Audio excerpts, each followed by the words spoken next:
दिन मानो नहीं आई थी। मैं अकेली ही स्कूल जा रही थी। रास्ते में एक लड़का नजर आया जो मेरे पीछे आ रहा था, मगर मैं खौफजदा ना हुई क्योंकि कुछ फासले पर मेरे पीछे काफी लड़कियां चलती आ रही थीं और ये लड़का हमारा रिश्तेदार भी था। दूसरे दिन मानो बुलाने आ गई। मैंने बताया कि मुझे बुखार है, आज मैं स्कूल नहीं जाऊंगी। वो अकेली ही चली गई।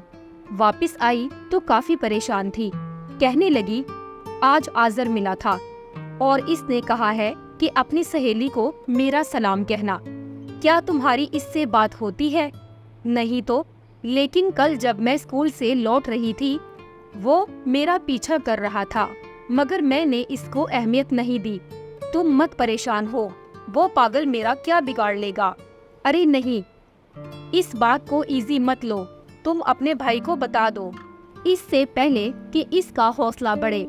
वो खुद इससे निमट लेंगे। नहीं मानो, मेरा भाई बहुत गुस्से वाला है, वो आपे से बाहर हो जाएगा।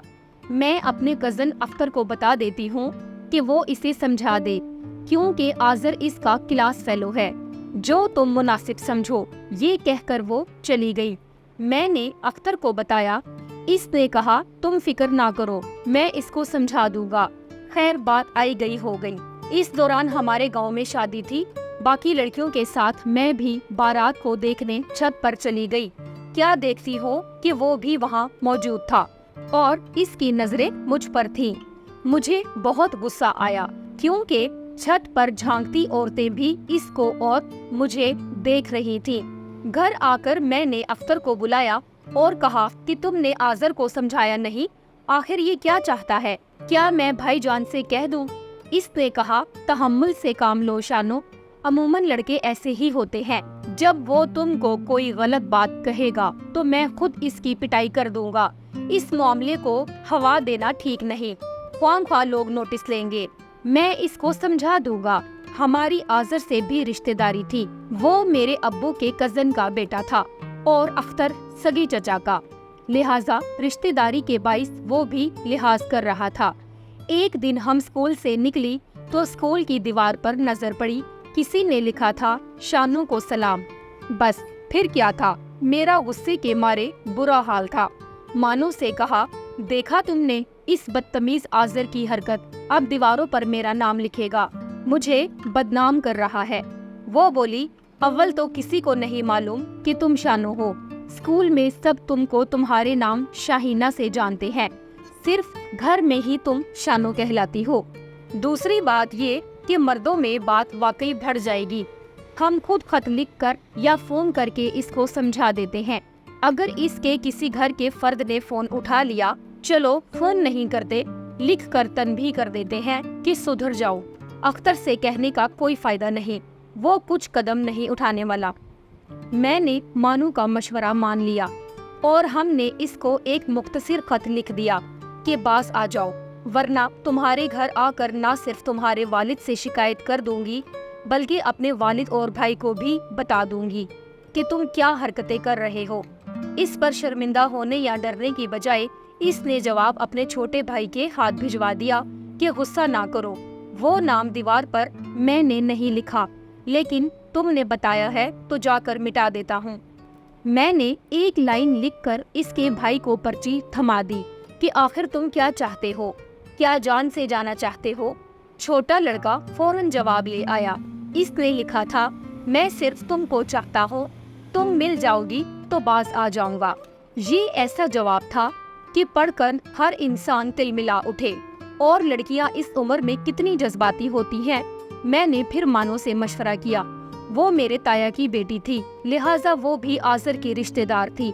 इसने कहा, छोड़ो, दफा करो, किसी से कुछ मत कहो, मगर मेरा गुस्सा ठंडा नहीं हो रहा था, लिहाजा मैंने बड़े भाई से इसकी शिकायत कर दी। फिर क्या था, जो होने का डर था इससे भी कुछ ज्यादा हो गया। भाई ने एक दिन क्रिकेट के मैदान में दोस्तों के साथ घेर कर इसे बहुत मारा।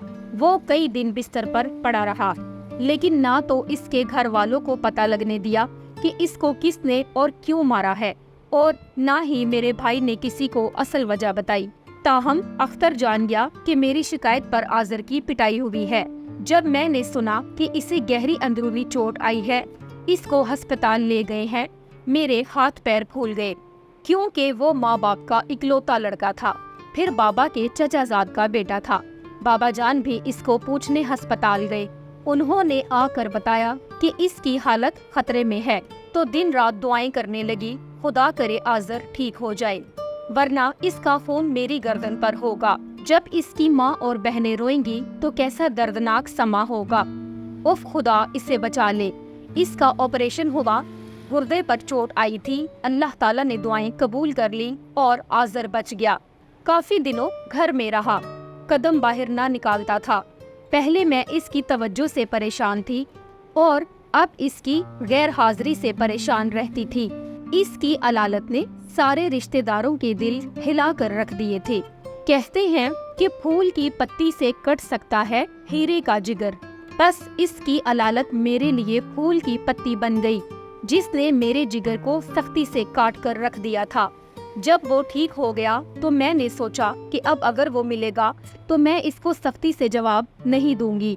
میں نے اس کی بہن سے بھی کہا کہ اپنے بھائی سے کہنا پہلے تعلیم مکمل کر لے، پھر اس کے بارے میں سوچیں گے۔ وقت گزرنے لگا، میں اسکول سے کالج آ گئی۔ اب میں ایف اے میں اور وہ بی ایس کر رہا تھا۔ اتفاق سے ہمارے کالج ایک ہی رستے میں تھے۔ جب ہم کالج جا رہی ہوتی وہ رستے میں آ جاتا۔ بے شک ہمارے گاؤں میں گرلز کالج تھا اور تعلیم بھی اچھی تھی، لیکن ماحول ابھی تک دیہات والا ہی تھا۔ کبھی میں سہیلیوں کے ساتھ ندی پر جاتی تو آذر دکھائی دے جاتا، مگر میں اسے نظر بھر کر نہیں دیکھتی تھی۔ اب تو لڑکیوں کو بھی پتا چل گیا تھا کہ شانو کا کزن اس کا دیوانہ ہے۔ بے شک قریب آ کر بات نہیں کرتا تھا، لیکن ندی سے دور کھڑا رہ کر کبھی درخت کی چھاؤں میں بھی چلچلاتی دھوپ میں جلتا رہتا ہے۔ ایک دن مانو میرے گھر آئی، بولی ندی پر چلو، ہمارے گھر مہمان آئے ہیں، پانی لینا ہے، تم برتن پکڑ لینا۔ ہم ندی پر گئے، میں نے آذر کو دیکھا، وہ درخت کے نیچے لیٹا تھا۔ اس کی طبیعت بہت خراب تھی، آنکھیں سرخ تھیں اور ان سے پانی بہہ رہا تھا، لیکن وہ پھر بھی مجبور سا پڑا ہوا تھا۔ مانو نے اشارہ کیا۔ اس دن پہلی بار میرے دل میں آذر کے لیے نرم گوشہ پیدا ہوا۔ درخت کی چھاؤں برائے نام تھی، وہ بخار میں دھوپ میں پڑا ہوا تھا۔ یہ ندی ہمارے گھر سے قریب تھی، اس کو یہاں اور کیا کام تھا؟ وہ یقیناً ہمارے ہاں آنے کی آس میں لیٹا ہوا تھا۔ شاید یہاں دھوپ سے بخار اور تیز ہو گیا ہوگا۔ سردیوں کے دن تھے، اس کی آنکھوں سے پانی بہہ رہا تھا۔ آذر کو اپنا بھی ہوش نہیں تھا۔ جب ہم اس کے پاس سے گزری، مانو ٹھہر گئی اور اس نے حال پوچھا۔ تبھی میں نے بھی کہا، آذر تم کیسی ہو؟ کیا تمہاری طبیعت ٹھیک نہیں؟ تم یہاں کیوں لیٹے ہو؟ ہم ابھی یہ باتیں کر ہی رہے تھے کہ مانو نے مجھے اشارہ کیا، وہ دیکھو تمہارے بھائی کا دوست ہم کو دیکھ رہا ہے، چلو یہاں سے جلدی سے۔ اس لڑکے نے ہمارے تایا کے بیٹے ارباز کو بتا دیا اور اس کے ساتھ میری نسبت طے تھی۔ جب ہم گھر پہنچی، ہماری شامت آ گئی۔ میں ارباز کو پسند نہیں کرتی تھی، کیونکہ وہ جھگڑالو طبیعت کا تھا۔ آئے دن گاؤں کے کسی نہ کسی لڑکے سے اس کی ہاتھا پائی ہو جاتی تھی۔ گھر والے بھی اس کی اس عادت سے نالاں تھے۔ ارباز نے ہم دونوں سے سوال کیا، سچ سچ بتاؤ کہ کیا بات ہے؟ ہم نے کہہ دیا کہ اس لڑکے نے جھوٹ کہا ہے، ہم نے اس دن کسی سے بات نہیں کی تھی۔ اس کا شک دور نہیں ہوا۔ اس نے کہا کہ اگر آئندہ تم دونوں نے کسی لڑکے سے بات کی تو میں یا تو تم دونوں کو ختم کر دوں گا یا پھر اس کو مار دوں گا۔ ارباز کی اس دھمکی نے میرے دل میں آذر کے لیے جگہ بنا دی۔ انہی دنوں آذر کی امی نے ہمارے ہاں آنا جانا شروع کر دیا۔ میں ان کی آمد کا مطلب سمجھ گئی۔ وہ میری امی کے پاس اس وجہ سے آنا جانا کر رہی تھی کہ آذر کے رشتے کے لیے بات کر سکے۔ آذر کی عادت تھی کہ وہ اپنے دل کی ہر بات اپنے کزن عابد کو بتا دیا کرتا تھا۔ عابد ہمارا بھی کزن تھا، مگر وہ پیٹ کا ہلکا تھا۔ اس کی دوستی ارباز سے بھی تھی، یوں جو بات آذر عابد سے کہتا وہ ارباز تک پہنچ جاتی۔ جب امی نے مجھ سے رائے مانگی تو میں نے ارباز کی بجائے آذر کے حق میں فیصلہ دیا۔ मेरी माँ ने मेरी मर्सी बाबा जान तक पहुँचा दी। वो दीनदार आदमी थे और शादी के सिलसिले में बेटियों से राय लेना जरूरी समझते थे। इन्होंने अम्मी से कहा, आज़र भी गैर नहीं, मेरे तायाजाद का बेटा है। मैं बेटी की शादी का फैसला इसकी मर्जी से करूँगा। उन्होंने अम्मी को समझा दिया कि अभी बात अपने तक रहे, क्योंकि अरबाज सगे भाई का बेटा है, इसको किसी बहाने से इनकार करेंगे वरना आपस में दुश्मनी पड़ जाने का खतरा है। अरबाज की आदतें अच्छी ना थी, तभी अब्बू भी इसके हक में ना थे। अम्मी ने तो आज़र की वालदा को मुतमईन करके भेज दिया और इस्तदा की कि अभी ये मामला राज में रखना, किसी से तस्करा ना करना। उन्होंने बेटे को भी ना बताया, मबादा खुशी में बात इसके मुंह से कुछ निकल जाए और बात बिगड़ जाए। माँ ने आज़र को यही बताया कि लड़की वाले अभी सोच रहे हैं, कुछ दिनों बाद हाँ या ना में जवाब देंगे। आज़र की इस जवाब से तसल्ली ना हुई। इसने अख्तर और आबिद को पकड़ा, लेकिन वो भी इस सिलसिले में इसके काम नहीं आ सके। मानो ने मुझको पैगाम भिजवाया कि हमारे घर आ जाना, तुमसे कोई बात करनी है। मैंने अम्मी जान से ताया के घर जाने की इजाज़त ली। हमारे घर पास ही थे। मैं मानो के पास चली गई। वहाँ अरबाज मौजूद था। इसने ही दरअसल मुझको मानो से कहकर बुलवाया था। वो मुझे अपने कमरे में ले गया और कहा कि आबिद ने मुझे बताया है कि आज़र ने तुम्हारे लिए रिश्ता भेजा है और तुमने हाँ भी कर दी है। क्या ये सच है? मैं इसके तेवर देखकर सहम गई। यकीन दिलाया कि ये बात सही नहीं है। मैंने रो कर कस्में खाई तो इसको यकीन हो गया। ताहम मेरे दिल में खौफ बैठ गया कि अब कुछ ना कुछ होकर रहेगा, क्योंकि अरबाज को यकीन हो गया था कि शानो मेरे अलावा किसी और की नहीं हो सकती। लेकिन वो मेरे दिल की बात ना जान सका कि मैं फैसला आज़र के हक में दे चुकी हूँ। मैंने किसी तरह आज़र से राब्ता किया, इसको समझाया कि वो अपनी कोई बात आबिद से ना कहे और ना इसे अपना दोस्त समझे, बल्कि वो हमारा दुश्मन है। तुम्हारी हर बात अरबाज तक पहुंचा देता है। इसको अपना कोई राज ना दो और इसके साथ ना रहा करो। आज़र फिर भी इसके साथ रहता था। मैंने एक और बार इसको समझाया और अपनी कसम दी कि आइंदा आबिद से ना मिलना और ना कोई बात इसको बताना। अगर तुमने कसम तोड़ी तो ये मेरे और तुम्हारे रिश्ते का आखिरी दिन होगा। इसने कसम खाकर कहा कि वो मेरी बात पर अमल करेगा और इससे नहीं मिलेगा और ना इसे कोई बात बताएगा। मैं जानती थी कि आबिद अरबाज से मिला हुआ है और वो हमारा दुश्मन है। अब आज़र बार बार पैगाम भेजता कि मुझसे मिलो, चंद जरूरी बातें करनी है। मैं ना मिली, मगर इसके पैगामात सुन सुनकर थक गई। आखिर मैंने इससे मिलने का फैसला कर लिया। मैंने इसे कहलवाया कि खेत में फला जगह मिल सकती हो।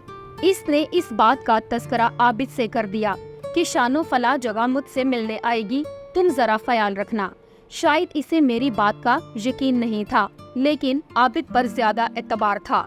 अभी मैं आज़र के पास पहुंची ही थी, जहां खेत में वो मेरा इंतजार कर रहा था कि हमको दूर से चंद रोशनियां दिखाई दी। वो हाथों में बैटरियां लिए मुसलसल करीब आ रहे थे।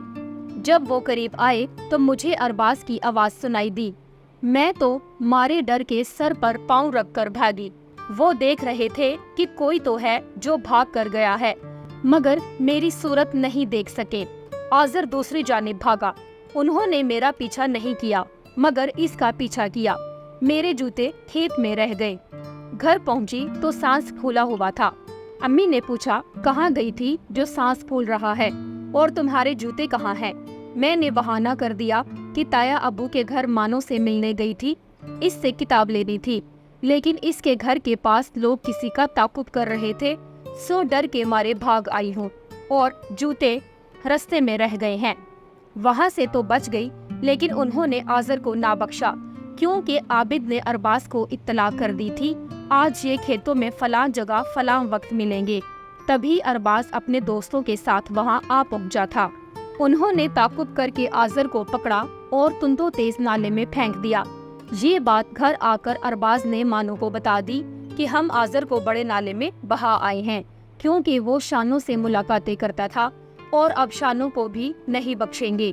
वो लाख मेरी सहेली सही, मगर थी तो अरबाज की बहन, इसने ये बात किसी को ना बताई। अगले दिन आजर गांव में नहीं था, सब समझे वो शहर चला गया है। जब 2 दिन गुजर गए, वो ना पहुंचा तो इसकी तलाश शुरू हो गई। तब मुझको मानू ने बताया कि बड़े भाई ने इसका फातिमा कर दिया है, अब तुझको भी मारने का इरादा है, तेरी खैर नहीं। मुझे पता था ऐसा हुआ है, लेकिन जुबान ना खोल सकती थी और किसको बताती कि आजर कहाँ गया है।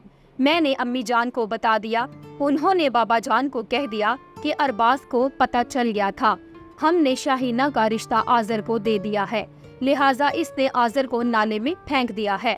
बाबा जान को बहुत अफसोस हुआ, लेकिन दूसरी तरफ सगे भाई और भतीजे का मामला था, लिहाजा वो खामोश रहे। वो भाई और भतीजे को आजर के वर्सा के हवाले नहीं कर सकते थे कि वो मकतूल के बदले इनका सर कलम कर देंगे। मुझको अरबाज ने कुछ नहीं कहा, तभी जान गई कि इसने क्या सोच रखा है। 2 दिन बाद आजर की लाश पानी में पड़ी पत्थरों से निकली हुई मिल गई। जब मुझे पता चला तो बहुत रोई, खाना भी नहीं खाया और तबीयत सख्त खराब हो गई। अम्मी मेरे पास आई, उन्होंने मुझको सुकून की गोली दी, लेकिन मेरी नींद और सुकून को आजर के गम ने खा लिया था। कई दिन तक बुखार में पड़ी रही। आजर से आखिरी मुलाकात का मंजर आंखों में फिरता था। अरबाज की संगदिली पर रोना आता था। इस वाक़ये के 3 माह बाद ताया और ताई मेरा रिश्ता अरबाज के लिए लेने आ गए। बाबा जान ने खामोशी से तारीख दे दी, क्योंकि वो आजर के अंजाम से डर गए थे। अरबाज के मिजाज को जानते थे कि अगर इनकार करते तो जाने वो क्या कर गुजरता। इधर मैंने कितने ख्वाब आंखों में सजाए थे कि आजर की दुल्हन बनूंगी और इसके घर जाऊंगी, लेकिन अब तो इसको देखना ही मुमकिन ना था, क्योंकि वो इस दुनिया में नहीं था। मैं खुद को मुजरिम समझती थी कि अगर इस रोज मिलने ना जाती तो वो जान से ना जाता। एक सितम ये हुआ कि आजर के कातिल से ही मेरा ब्याह हो रहा था। अरबाज, जो अब भी मेरे फोन का प्यासा था, इसने मुझे कत्ल नहीं किया था। शादी करके मेरे साथ क्या करने वाला था? दरअसल वो मुझको जिंदा रखकर आहिस्ता आहिस्ता तड़पा कर मारना चाहता था, क्योंकि वो जानता था कि इस दिन खेत में मैं ही थी जो आजर से मिलने गई थी। अगरचे उस रोज अंधेरे में वो मुझको देख नहीं सका था, लेकिन आबिद ने जरूर इसको बता दिया होगा, तभी तो वो वहाँ साथियों के हमरा आया था। आखिर मेरी रूहानी मौत का भयानक दिन भी आ गया, जब मैं अपनी खुशियों के कातिल की बीवी बनी और इसने वही किया जो सोचा था। शादी की पहली रात ही इसने कहा कि वो तुम ही थी ना जो आजर से मिलने गई थी। मुझे यकीन है कि आबिद ने झूठ नहीं बोला, बल्कि तुमने झूठ बोला था कि तुम उसको नहीं जानती। मैंने एक बार फिर झूठ का सहारा लिया और बहुत से आंसू बहाए, कस्में खाईं कि इस रोज वहाँ मैं नहीं थी, बल्कि साथ वाले गांव की कोई लड़की थी। मैंने आजर की बहन के मुंह से सुना है, बेशक तुम इस अमर की पड़ताल कर लो। इस लड़की का नाम राज रखने के लिए आजर ने मेरा फर्जी नाम ले लिया होगा। वो खुद मेरे पीछे था, लेकिन मैंने इसको धुतकार दिया था। तुम इस बात की तस्दीक अख्तर से कर सकते हो, वो हम दोनों का कजन है। मैं तो अख्तर से कहती रहती थी कि आजर से नफरत करती हूँ, इसको समझाओ कि मेरे पीछे ना आए। ठीक है, मैं अख्तर से कसम उठवा लूँगा। अगर इसने कसम उठा ली तो मैं तुम्हारे बेकसूर होने के बारे में सोचूंगा। मैं आबिद से भी कसम लूँगा। खुदा ने अख्तर और आबिद के दिल में नेकी डाल दी कि वो आजर का अंजाम देख चुके थे और अब मुझको मरता नहीं देखना चाहते थे। दोनों ने कसम उठाकर कहा कि शाहीना तो आजर से नफरत करती थी और हमसे कहती थी कि इसको समझाओ मेरे पीछे ना आए, वरना मैं अपने भाई से कह दूंगी। और इसने अपने बड़े भाई को आजर की शिकायत भी की थी। तभी इसने अपने साथियों के साथ जाकर इसे क्रिकेट ग्राउंड में इतना मारा था कि वो अस्पताल पहुंच गया था। ये बात तो सच थी, इस बात में इनकी कसम सच्ची थी। ताहम मेरी जान बचाने को उन्होंने कहा कि इस दिन आजर को मिलने जो लड़की गई थी वो शानो नहीं, दूसरे गांव ही की लड़की थी। खैर, दोनों ने बाहमी मशवरे के बाद मेरी जान बचाने को एक ही तरह की बातें की। मानो ने भी कहा कि शानो ने आजर की शिकायत अपने भाई से करके इसको मार पड़वाई थी। इन तमाम गवाहियों से अरबाज का दिमाग कुछ ठंडा हुआ और इसे कुछ यकीन हो गया कि शायद मैं बेकसूर हूँ और ये सब इसकी गलत फहमी भी हो सकती है। अलबत्ता इसने आबिद से कहा कि अगर तुमने मुझसे गलत बयानी की तो मैं तुमको नहीं छोड़ूंगा। इस मामले को ठंडा करने में मानो ने बड़ा किरदार अदा किया। इसने भी कसम खाकर यकीन दिलाया कि शानो बेकसूर है। दरअसल आजर इसे तंग करता था, जबकि वो तो इससे जान छुड़ाना चाहती थी। और जिस रोज वाकया हुआ, शानो तो हमारे घर में थी। इतना कुछ होने के बावजूद अरबाज के दिल का मैल ना धुल सका। अब भी वो कुछ अरसे बाद फिर से शक के दरिया में गोते लगाने लगता था। तब इसका रवैया बहुत बुरा हो जाता। हालांकि मरने वाला मर चुका था, लेकिन मैं तो इसके सामने इसकी दस्तरस में थी जब वो इस दिन को याद करता जब वो हमारे ताकुब में खेत में आया था। इसके बर्फीले दिल में आग भड़क जाती थी। वो जब भी इस दिन को याद करता कि जब वो हमारे ताकुब में खेत में आया था, इसके बर्फीले दिल में आग भड़क जाती थी। मेरी स्याह जिंदगी के रोजो शब भी तमाम हो गए कि जब स्मगलिंग का माल ले जाते हुए एक रोज अरबाज पकड़ा गया। गोलियों का तबादला हुआ और वो कानून के मुहाफिजों के हाथों अपने अंजाम को पहुंच गया। बेशक वो इस दुनिया में मेरा सरताज था, मगर इस ताज के गिर जाने से मेरा सांस बहाल हो गया। मेरी घुटी हुई सांसें फिर से खुलकर आने लगी और मैंने जाना कि मैं जिंदा हूँ, अभी तक मर नहीं गई थी। औरतें अपने शोहरों के फौत हो जाने पर रोती हैं, बैन करती हैं, मगर मैं अपने सुहाग के उजड़ने पर बिल्कुल खामोश थी। मुझे रोना नहीं आ रहा था, बल्कि अपने दोबारा से जिंदा होने का एहसास हुआ था। आज मैं बेहिस औरत हूँ जिसको ना गम का एहसास होता है ना खुशी का, क्योंकि इतने बरस मौत के खौफ में जीने से मेरे ये दोनों एहसास मर गए हैं।